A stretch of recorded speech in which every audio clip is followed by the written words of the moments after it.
Who taught you to hate your own kind? Who taught you to hate the race that you belong to? So much so that you don't want to be around each other. No, before you come asking Mr. Muhammad, does he teach hate, you should ask yourself who taught you to hate being what God gave you.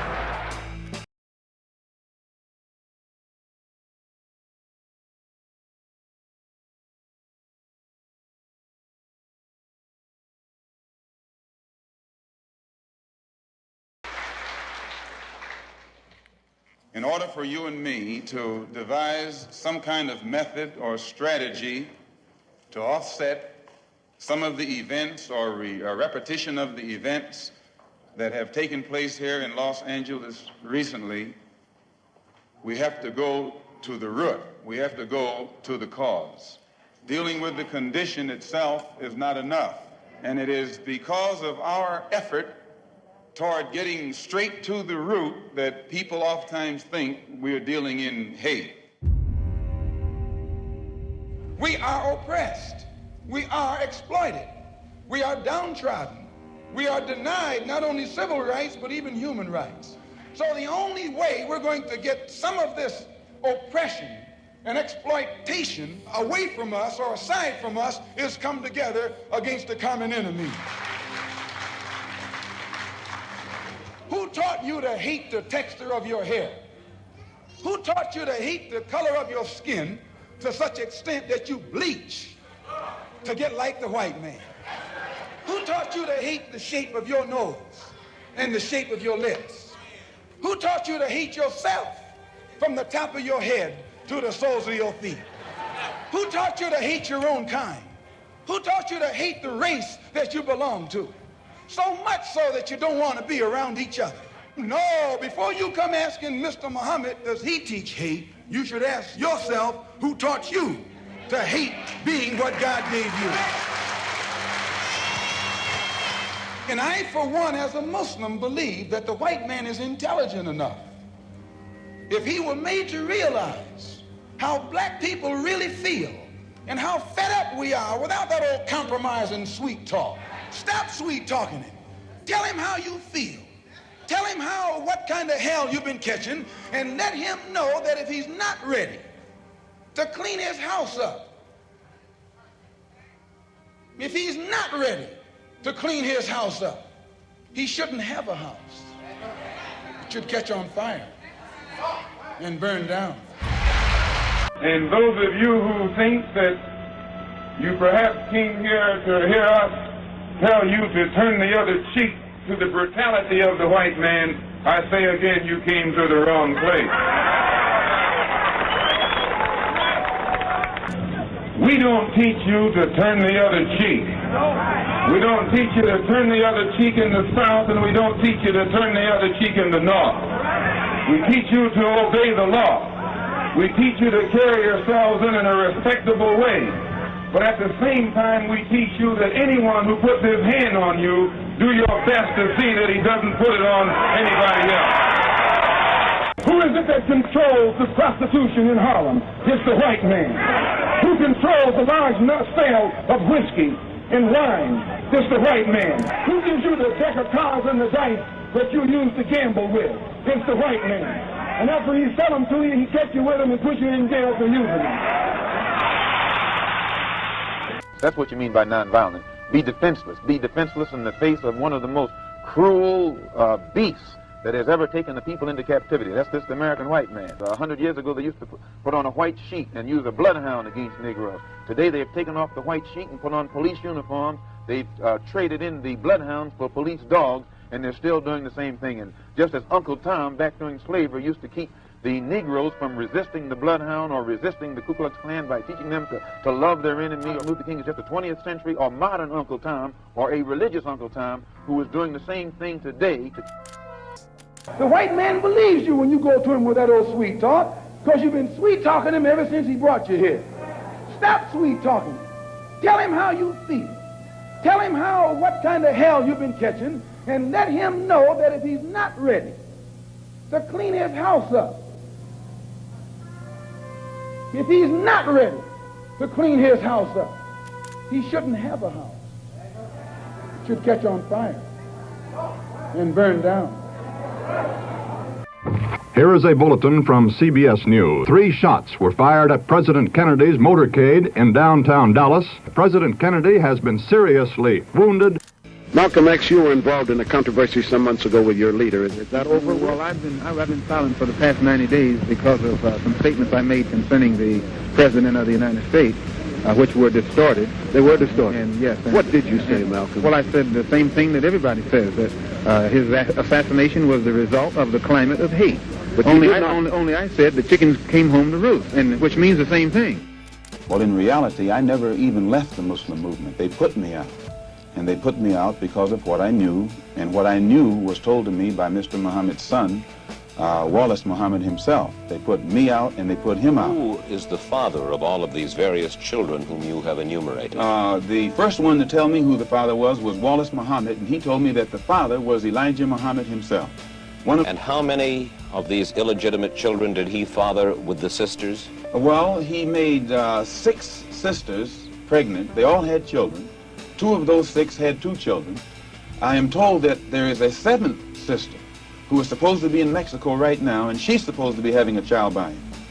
Are you not, perhaps, afraid of what might happen to you as a result of making these revelations? Oh, yes. I probably am a dead man already. When I was on the pilgrimage, I had close contact with Muslims whose skin would, in America, be classified as white, and with Muslims who themselves would be classified as white in America.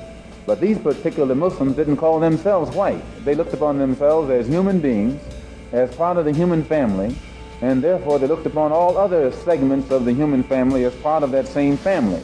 Well, now, they had a different look, or a different air, or a different attitude than that which is reflected in the attitude of the man in America who calls himself white. So I said that if Islam had done that for them, perhaps if the white man in America would study Islam, perhaps it could do the same thing for him. I think what a lot of people are interested in, Malcolm, is whether this experience has made you feel that your feelings have changed, that the animosity you have expressed in the past toward all whites. There's one thing that I want to make clear. No matter how much respect, no matter how much recognition whites show toward me, as far as I'm concerned, as long as that same respect and recognition is not shown toward every one of our people in this country, it doesn't exist for me.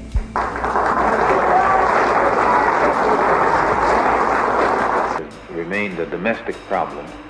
It has remained within the jurisdiction of the United States.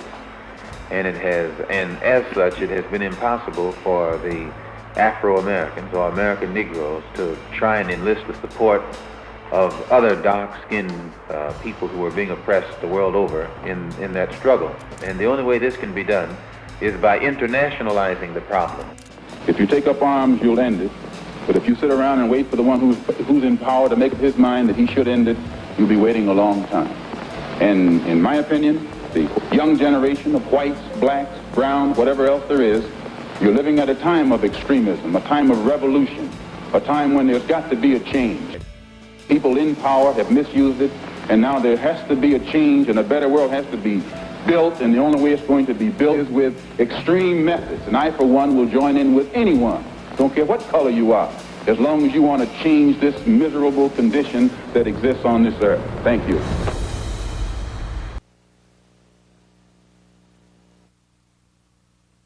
Good afternoon.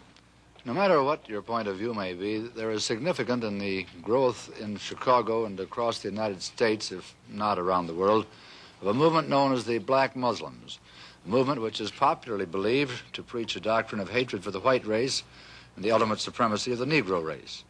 The headquarters of the Muslim movement is here in Chicago in the 5300 block of South Greenwood, and its leader now is known as Elijah Muhammad. He's in residence here. The most active person in the spreading of the Black Muslim movement is Elijah Muhammad's second-in-command, who calls himself Malcolm X.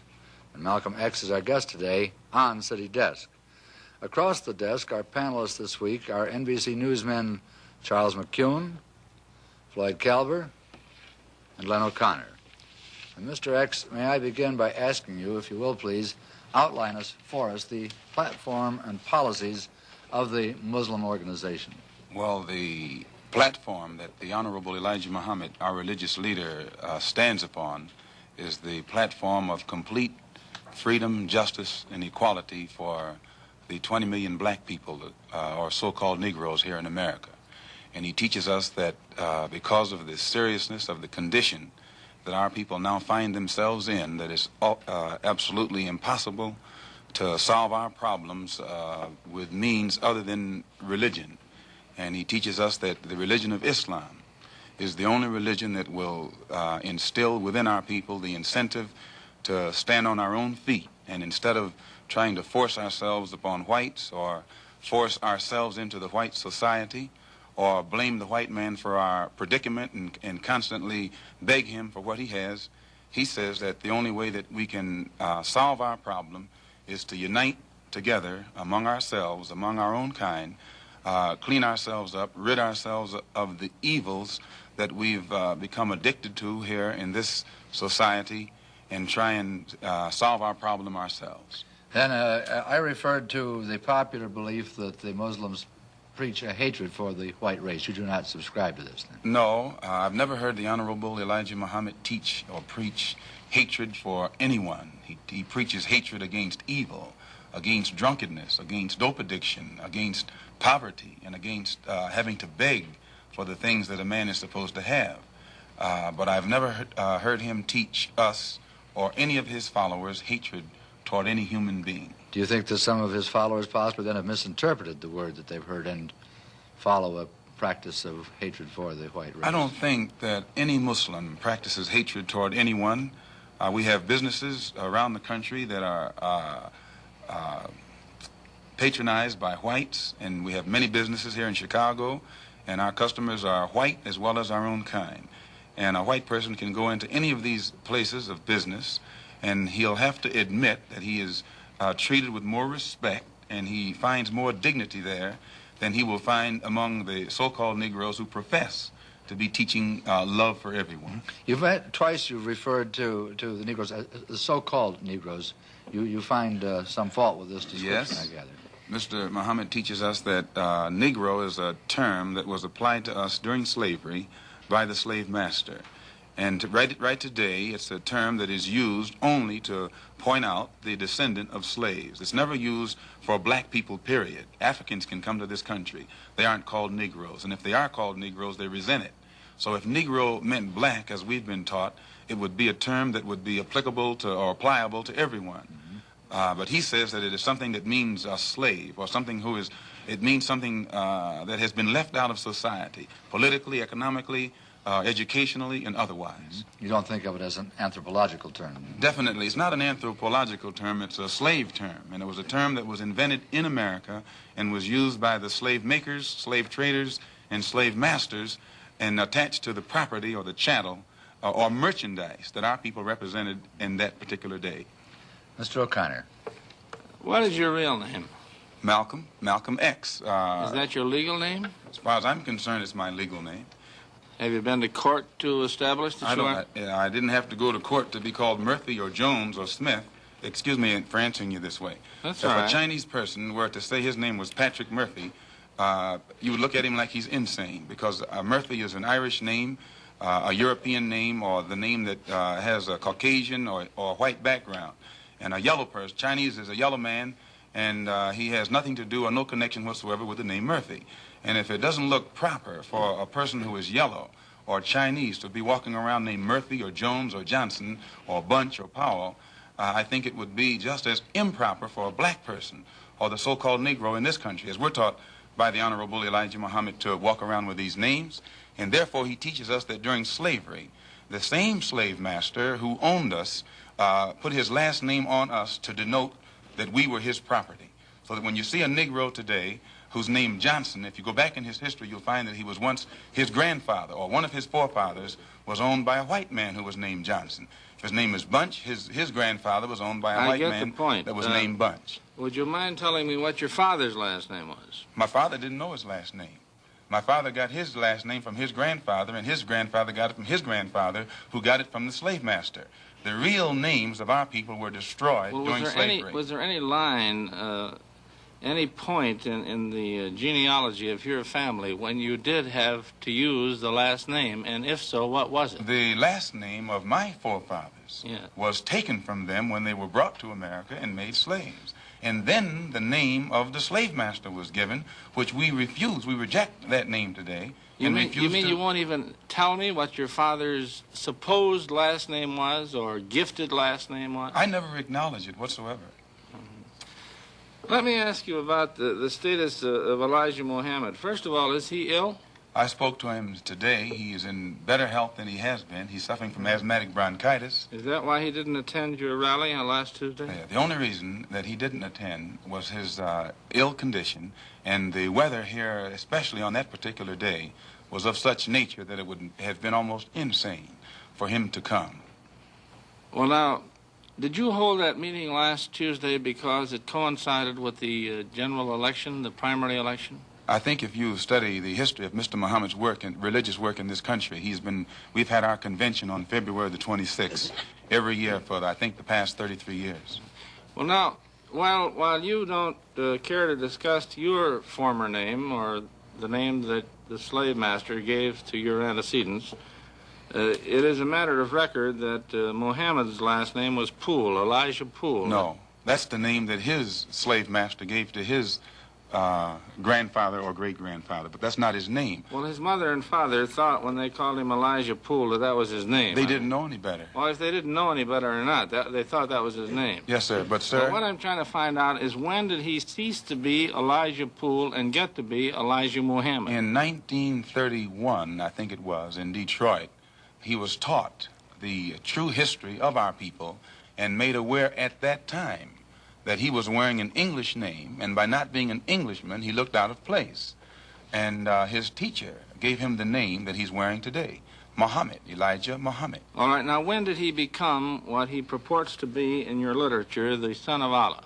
I've never heard the Honorable Elijah Muhammad referred to as the son of Allah. The prophet of Allah. I've never heard him referred to as the prophet of Allah. What do you refer to him Messenger of Allah. All right, the messenger of Allah, and I appreciate the correction. Yes, he says that a prophet is somebody who predicts the future, and he's not predicting the future, whereas a messenger is someone who carries a message that has been given to him by one who authors that message. Well, now, who gave him the message, and to whom is it supposed to be delivered? Master W.F. Muhammad, the one who taught him, is the author of the message. He gave it to the Honorable Elijah Muhammad, which makes him the messenger. And he's to deliver that message of truth and righteousness to the 20 million American so-called Negroes, which means he's to teach us the truth, which will awaken us, and then show us how to live a life of righteousness, which will automatically qualify us for recognition as human beings by all other righteous human beings here on this earth. Well, now, one other question. With reference to what Mr. Hurlbut asked you a little bit ago, you took a very moderate position of wanting independence without having any hatred for the whites. Do I understand that correctly? Hatred is not involved in it whatsoever. Well, I recall in a recent plane crash, 2 or 3 years ago, or less than that, a charter flight on Air France in which a group of people from Atlanta, Georgia, were, as they say in the business, as they took off from Orly Field. And you were quoted at that time as expressing great gratification that this tragedy had occurred. Do you recall that? I recall it. What did you say? Do you remember? The press misinterpreted it and misrepresented it. What did you say? They said that it was made at a Muslim meeting. It wasn't. It was made at a rally of Negroes, Baptist, Methodist, Catholic, and otherwise in Los Angeles, who were rallying to protest the brutal shooting of 7 unarmed Negroes and what did you by say? Heavily armed white policemen in the city of Los Angeles. And because we are a people who have been taught by the Honorable Elijah Muhammad to never carry weapons of any kind, but to get on God's side and rely on God to fight our battles for us, at the time that these brothers were shot down so brutally, I pointed out at the funeral of the brother who died that God would step in and take a hand in giving us some form of justice for the brutal killing of our brother. And when the plane crashed in France, I pointed out to the crowd at this rally that this was an act of God showing his wrath or complete resentment over the brutal form of injustice that had been inflicted upon our poor unarmed brothers. Were you saying that, or do you believe that? At that time, Dr. Billy Graham was in a crusade in Chicago, and the press, your papers here in this city, quoted Billy Graham of also saying that plane crash was an act of God. And if you take time to check the newspapers, I think that you'll find that this is correct. But no one thought that Billy Graham was so wrong when he attributed the crash of this plane to his God. But when we say that it come from our God, then we're looked upon as being, outrageous. I know, but you took the position that this was a matter of satisfaction to you for an injustice done against you, and I think that that's a trifle severe. We did not think that it was a coincidence that 120 of the whites on this plane came from the state of Georgia, a state that has the worst record in the history of America for the mistreatment of black people in this country. Worse than Mississippi? They maybe are a little less, Mississippi is a little less hypocritical today than Georgia, but both of them are still practicing the same thing. Now the whites in Georgia bite Negroes with a smile, whereas they used to bite them with a growl. But they're still being bitten, and we don't think that it is any worse to be bitten with a smile than it is to be bitten with a growl. Mr. Calvert. While we're on the subject of Mississippi, what is your organization's position of what happened in Mississippi in the past 6 months? Such as what?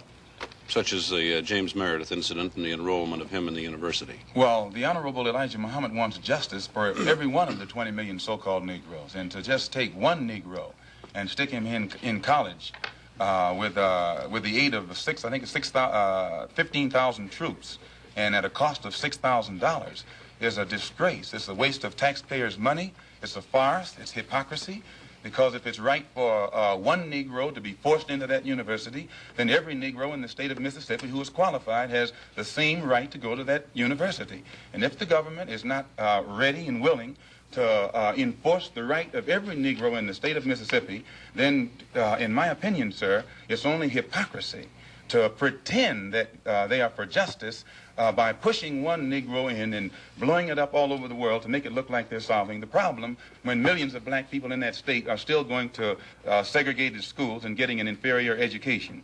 Does your organization encourage members to attempt to enter schools that have been known as all white in the past? The Honorable Elijah Muhammad doesn't discourage us from attending white schools, but he does say that it is better for us to go to our own schools, and after we have a thorough knowledge of ourselves, of our own kind, and racial dignity has been instilled within us, then we can go to anyone's school and we'll still retain our race pride, our racial dignity, and we will be able to avoid the subservient inferiority complex that most Negroes have or that is instilled within most Negroes who receive this sort of integrated education. Well, you have a private school operating here in Chicago, at least, and possibly elsewhere, and it's been a subject of controversy lately.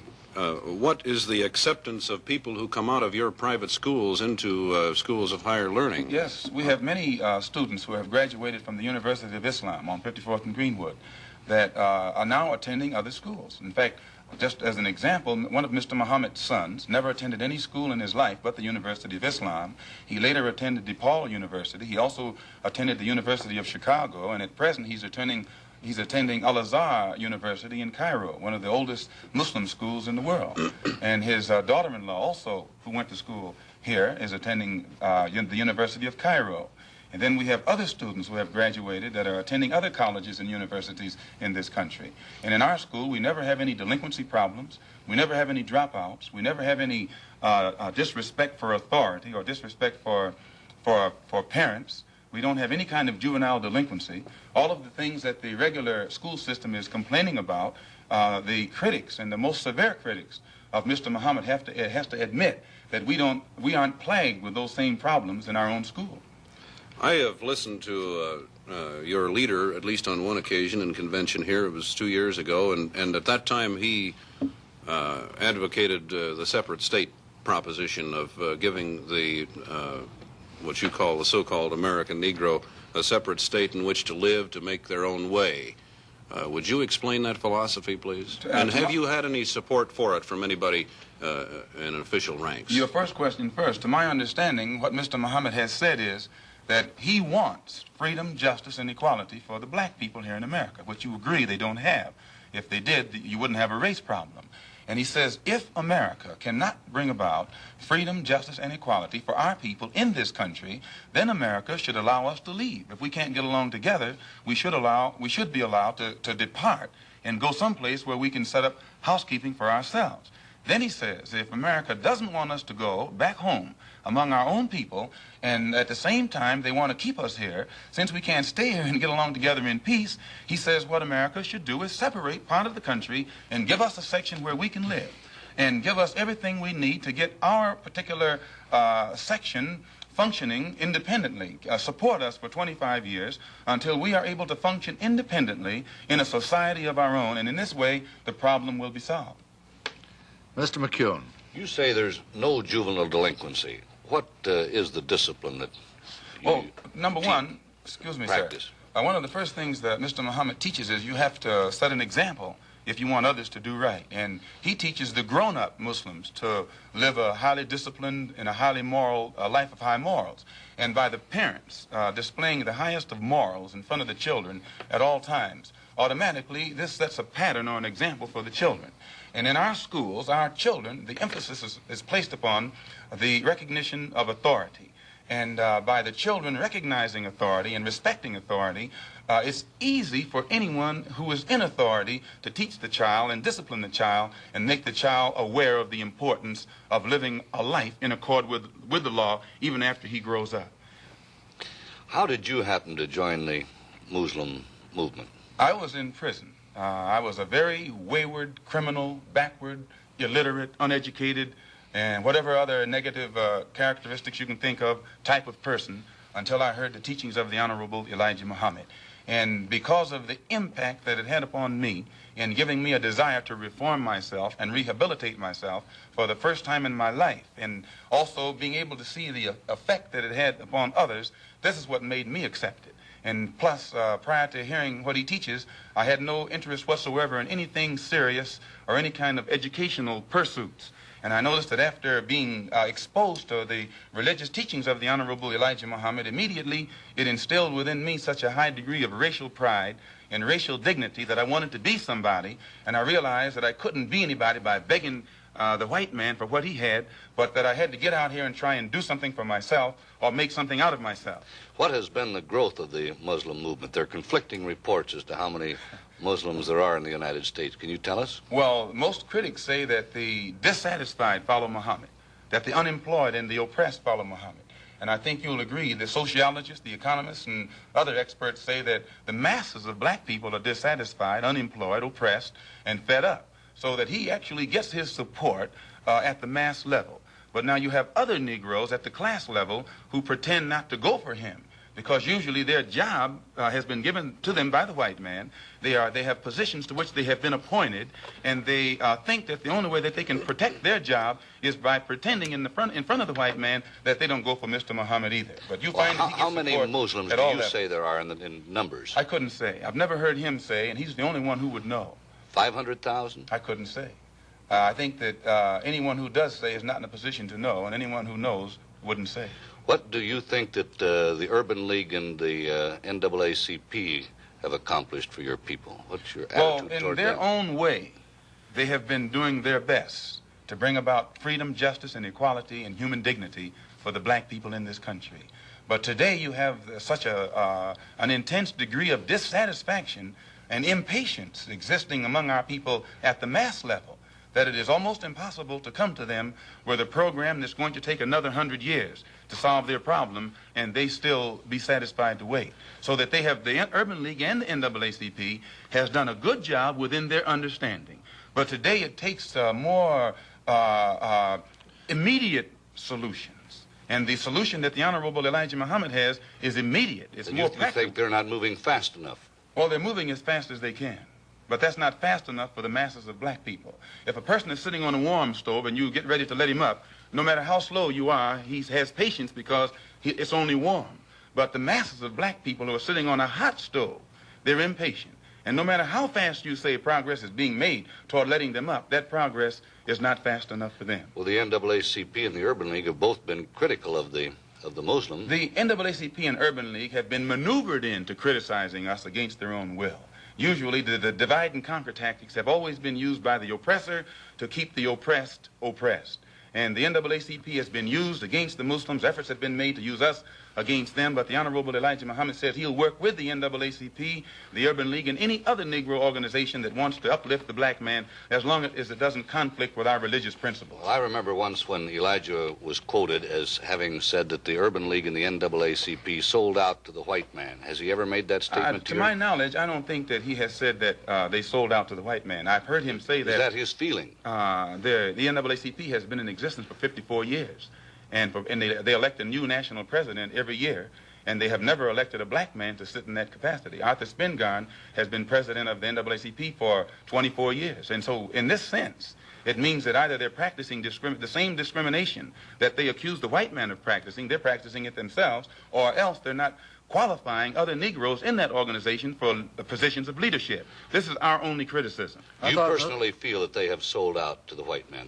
You personally feel that those organizations have sold out to the white man? I don't think that they would knowingly allow themselves to be used or misused against their own people.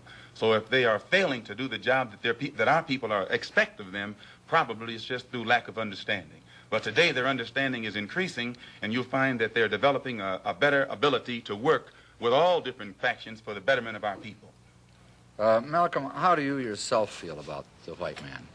I believe that the white man has done a great injustice to the black man in this country by having kidnapped our people and brought us here and down to the level that we're on today. And today, instead of approaching the factors that their original mistake has created, instead of approaching these factors objectively and realistically, the greatest sin that they're doing now is trying to pretend that they never committed a crime, that they never did any wrong. And when the Honorable Elijah Muhammad points out the injustices that our people are suffering, they make that sin worse by accusing him of teaching hate, or by accusing him of black supremacy, or by accusing him of advocating violence, simply because he is pointing out the real factors in the problem. We have a little time left. You don't have to hurry so much, Malcolm. You were born in Omaha, is that right? Yes, sir. And your family left Omaha when you were, what, 1 year old? I imagine about a year old. And why did they leave Omaha? Well, to my understanding, the Ku Klux Klan burned down one of their homes in Omaha. This made your family feel very unhappy, I'm sure. Well, insecure, if not unhappy. So you must have a somewhat prejudiced point of view, a personally prejudiced point of view. In other words, you cannot look at this in a broad, academic sort of way, really, can you? I think that's incorrect, because despite the fact that happened in Omaha, and then when we moved to Lansing, Michigan, our home was burned down again. In fact, my father was killed by the Ku Klux Klan. And despite all of that, no one was more thoroughly integrated with whites than I. No one has lived more so in the society of whites than I. And it was only until I became a Muslim that I ceased living in the society of whites. You say you were thoroughly integrated with the whites, Malcolm. Yes. Do you have white people in your family background? Definitely. Most Negroes in this country have whites in their family background. How are you going to differentiate between the white blood that's in you and the Negro blood that's in you? And you don't mind my using the term Negro because you use this yourself. I use it interchangeably. I know you do. Why do you do that? Well, I use it if it fits the purpose to use it, but I use it against my will. Do you? But you used it voluntarily in describing the incident in Los Angeles. Still, I use it against my will. I guess the teachings weren't thoroughly inculcated. No, but when I say to you that the cops in Los Angeles shot down 7 unarmed Negroes, every Negro in the audience knows what I'm talking about. But when I say that they shot 7 Muslims, then a lot of the Negroes don't realize that they're still talking about Negroes. I suppose you said 7 colored people because you say you use the term colored people. If you said... I don't think I used the word colored on this program. Yes, you did. You did when we started. Not colored. I think so. Black people, I'm sorry. You did say black. Well, we can use black, and that fits everybody. Okay. But, sir, the black... Now, let me get back to another point that you made. You said that you go back home. Now, what do you mean by back home? I've only heard the Honorable Elijah Muhammad say back among our own people. From you whence said back home. You don't mind my saying. Right, back home. But by that he means... Do you mean back into the roots of Islam, or do you mean back to Africa? Back home. And Africa. by back home, he means back into our original civilization. And if you study history, the Islamic culture existed in West Africa, But your Central family Africa. didn't come from an Islamic background originally, did it? I mean, you came from the proud tribes of Africa, which is I think certainly you'll have a find, pride- sir, that one of background. the Islamic culture, I agree, there is. existed a lot of- widely in Africa, Central Africa, I West agree, Africa. I agree. I've met many people in there. Mr. O'Connor. With regard to that tragedy out there in Los Angeles, I myself refer to it when it happened as the tragic police action, so I am not totally biased. Thank you, sir. Coming from Muhammad Speaks, which is the publication of your cult or your religion, Elijah Muhammad, referred to the policemen out there, the white policemen, as devils. He said, "There is no justice here for us black people. There is no future for us nor our children in civilized America." Doesn't that imply that you're going to get out, or that's his wish that you get out? If he referred to those policemen out there as devils, who were heavily armed and knew that the Negroes whom they were shooting down in cold blood were not heavily armed, I don't think that those policemen themselves would deny that they're devils, nor would any Negro who witnessed such a deed deny that they are devils. Well, about the other part of it, there's no justice here for us black people. There is no future for us nor our children in civilized America. And I didn't make that up. He said it in his own And he's correct publication. in what he says, sir. Well, what does it mean? Does it mean you're going to get out, or It what? means the same thing that Attorney General Robert Kennedy means when he says that the #1 domestic problem in America is the race problem, that it is almost impossible to solve it. It's almost impossible to give justice to Negroes. One brief thing further. I read also in Muhammad Speaks the quotation that Elijah Muhammad is the only person on earth who is on personal speaking terms with God. Do you believe that? Definitely. You do? We're going to have to leave it at that. And Malcolm, I'm sure he's done a good job in rehabilitating you. It was a pleasure to have you on City Desk. I'm in Chicago for the next 3 weeks at the local mosque at 54th and Greenwood for a special lecture series.